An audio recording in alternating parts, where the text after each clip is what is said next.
Hey, my name is Danielle. Your portal has a ton of practical and easy to use tools for managing your asset population.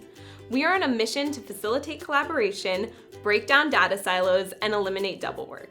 Your platform equips you with many tools and resources to better serve those goals. So let's dive in. To begin, let's discuss internal collaboration in your asset manager. Use your asset filter to narrow down a list of assets that you'd like to share with a colleague. Select the assets using the check marks to the left of the serial numbers. In the toolbox on the right side of the screen, click Share Selection With. Choose one or many colleagues you'd like to share the list with.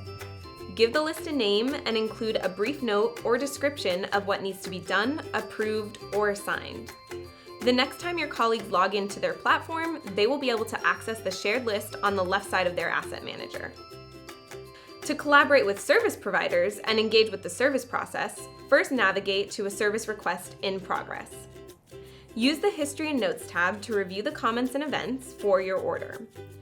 Add a note of your own if there's something you'd like to share. Alternatively, you can use the Send Email button on the right side of the screen to send an email directly to your vendor or even an internal colleague.